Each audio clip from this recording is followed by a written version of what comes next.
विश्वं दर्पण दृश्यमान नगरी तुल्यं निजान्तर्गतं पश्यन्नात्मनि माया बहिर्वोदूतं यथा निद्रया या साक्षात् कुरुते प्रबोधसमये स्वात्मानमेवाद्वयं तस्मै श्रीगुरुमूर्तये नमः। इदं श्रीदक्षिणामूर्तये ओम। इस वीडियो में 6वां अध्याय शुरू होगा ना। आत्म मनन प्रकरण 5 अध्याय पूरे हो गए थे योग वासिष्ठ सार का। क्या है? शुद्ध निरंजनो अनंतो बोधो अहम प्रकृति परः चेष्टमान इमं देहम पश्याम्य अन्य शरीरवत। मैं शुद्ध बुद्ध मुक्त ज्ञान स्वरूप ब्रह्म हूँ और माया से परे हूँ। ज्ञानी का शरीर सभी व्यवहारिक कार्यों को करते हुए भी वह इस शरीर को भी अन्य शरीरों की भांति देखता है। अच्छा देखो, ब्रह्मवेत्ता लोग ना तो आत्मा के अतिरिक्त कोई वस्तु देखते हैं, ना तो माया के गुणों पर उनकी आस्था है। इसलिए ईश्वर में जो माइक गुण हैं उनकी भी वे प्रशंसा नहीं करते हैं।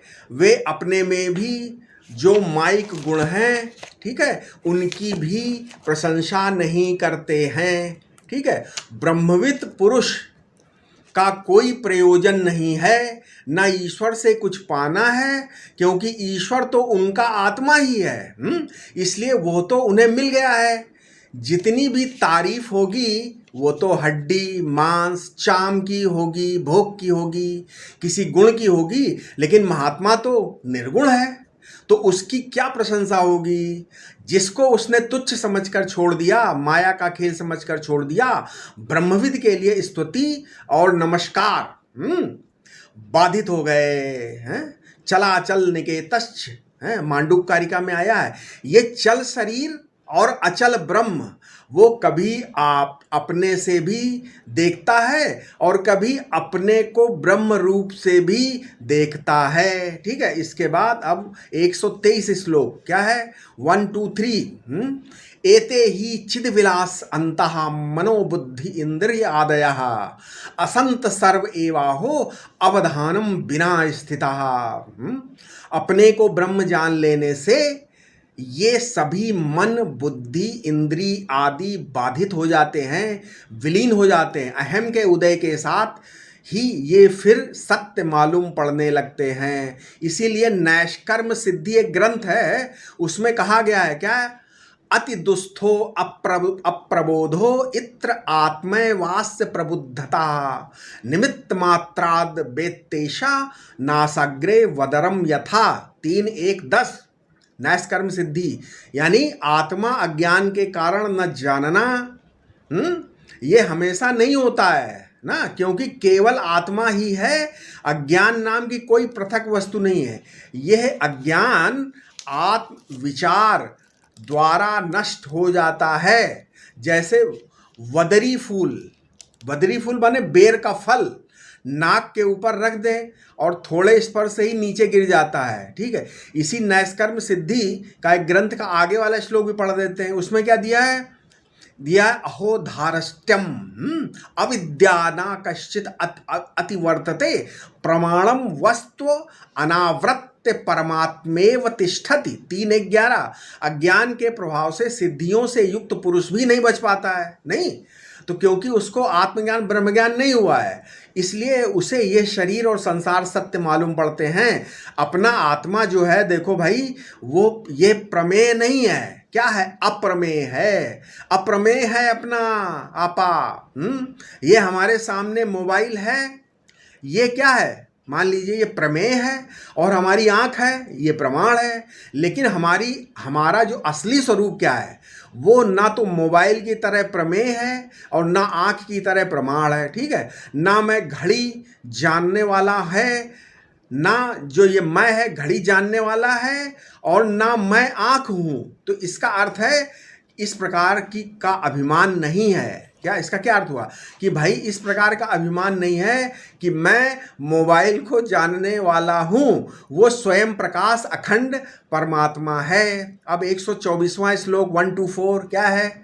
योग वासिष्ठ सार क्या है, आपद्य अचल चित्तो अस्मि, जगन मित्रम चा संपदी, भावा भाव विहीनो अस्मि, तेन जीवाम में अनामयम। दुख के समय में भी मेरा मन स्थिर रहता है और धनवान होने पर मैं सारे संसार का मित्र बनकर रहता हूँ। ठीक है, मैं हमेशा अपने स्वरूप में स्थित रहने के कारण मुझ में भाव अभाव सुख दुख आदि नहीं है, मैं इनसे पृथक और न्यारा हूँ। इसके बाद 125 श्लोक 1 to 5 क्या है, योग वासिष्ठ सार का क्या है, निरीहो अस्मि निराशो अस्मि, खवत स्वस्थो अस्मि निःस्पृहा, शांतो अस्मि अहम, रूपो अस्मि चिरापुर अचलः स्थितः। मैं इस जगत के व्यवहार से पृथक हूँ, मुझे इस जगत से कुछ नहीं चाहिए, क्योंकि मैं सत्य चित आनंद स्वरूप हूँ और अपने स्वरूप में स्थित हूँ। मेरे स्वरूप में न कोई आकार है, वो तो अचल अनंत और सनातन है।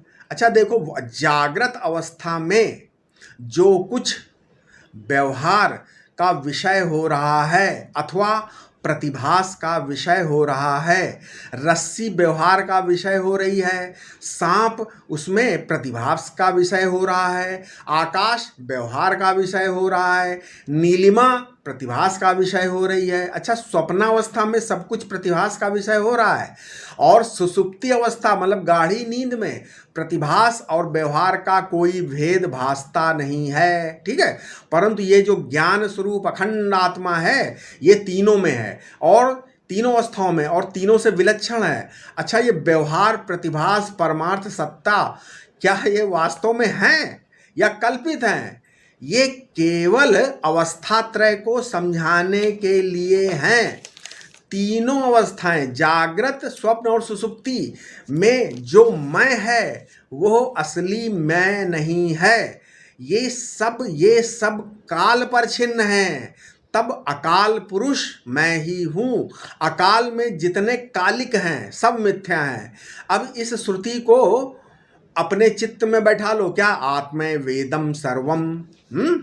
ठीक है, इस दृग मात्र चेतन में जो ये दृश्य है जो कि जड़ है कहाँ से निकल आया?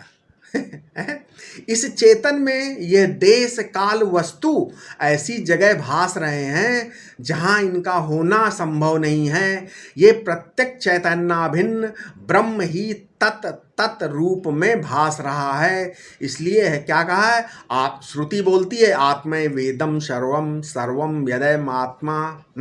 इसके बाद 126वां श्लोक 1 to 6 क्या है, चिदेव पंचभूतानि चिदेव भुवनत्रयम् विज्ञातम मधुना सम्यग्हमेव चिदेव ही। जब मैंने जान लिया कि मैं ब्रह्म हूँ तो ये सब पांचों पंचभूत और तीनों लोक ये सब मेरे ही अंदर हैं और मेरे ही रूप हैं, मेरे अलावा कुछ भी नहीं है। ठीक है, अच्छा देखो, घड़ा मिट्टी से पृथक नहीं है, मिट्टी ही घड़ा है, कारण से कार्य अभिन्न नहीं है, लेकिन कार्य से कारण अभिन्न नहीं होता है। ये समझो, जगत ही आत्मा है ये बात कही जा सकती है, लेकिन ब्रह्म ही आत्मा है ये बात तो कही जा सकती है? नहीं कही जा सकती है। ये ब्रह्म ही आत्मा है ये बात तो कही जा सकती है। ठीक है, तो लेकिन आत्मा ही ब्रह्म है क्या ये बात कही जा सकती है? देखो, श्रीमद् भागवत में एक प्रसंग है, सुखदेव जी महाराज ने राजा परीक्षित को अंतिम उपदेश दिया, सबसे आखिरी में क्या उपदेश दिया है? 12वें अध्याय का 5-11 श्लोक है, अहम ब्रह्म परम धाम ब्रह्माहम परमम पदम भागवत। मैं ब्रह्म हूं और ब्रह्म मैं हूं। समझे क्या बोला? अहम ब्रह्म परम धाम ब्रह्माहम परमम पदम भागवत 12-5-11। क्या समझो फिर, मैं ब्रह्म हूँ और ब्रह्म मैं हूँ। इसका अर्थ है दोनों मुख्य और इन दोनों में मुख्य और गौड़ भाव नहीं है। इसमें जहाँ कार्य कारण का विवेक नहीं है, वेदांती लोग इसलिए दृष्टादर्श का विवेक अधिक करते हैं, क्योंकि कार्य कारण का विचार मूल सत्ता को सिद्ध करता है और दृष्टादर्श का विचार वो चिद वस्तु का साधक है, ठीक है। और भोक्ता भोग का विचार क्या है, ये आनंद वस्तु का साधक है। अच्छा, कुछ लोग नास्तिक होकर तब फिर वेदांत का विचार करते हैं, ठीक है। जैसे बहुत सारे प्रोफेसर लोगों की बात कर रहे हैं जो पढ़ाते हैं, कोचिंग पढ़ा रहे हैं आईएएस आईपीएस की या कॉलेजों में, वो क्या पहले नास्तिक हो जाते हैं, है ना, तब वो फिर वेदांत का विचार करते हैं, तत्पदार्थ को छोड़कर वेदांत का विचार करते हैं, तो उनका वेदांत अश्रौत है, वैदिक नहीं है, अनौपनिषद है, उपनिषद औपनिषदिक नहीं है ना, यानी उपनिषद वाला नहीं है, यानी ईश्वर को मत मानो। यहाँ पर महावाक्य की उपेक्षा हो गई, नहीं हो गई। तो औपनिषद सिद्धांत क्या है, तत्पदार्थ में जो अधिभूत मतलब प्रकृति है वो विवर्त है, वास्तव में नहीं है, क्योंकि दृष्टि मात्र है। और अधिभूत मतलब प्रकृति अगर मिथ्या है तो अधिदैव मतलब ईश्वर और अध्यात्म जीव का भेद करने वाला कोई नहीं है। समझ में आ गया कि नहीं आ गया है, ठीक है। यानी तीनों में से ईश्वर, जीव और जगत, है ना, जो एक को नहीं मानता इनमें से, मान लो ईश्वर है, जीव है, जगत है, इनमें से एक चीज को अगर आप नहीं मानता है जो, उसको इनमें शेष दो की सिद्धि नहीं हो सकती, ये कंफर्म है।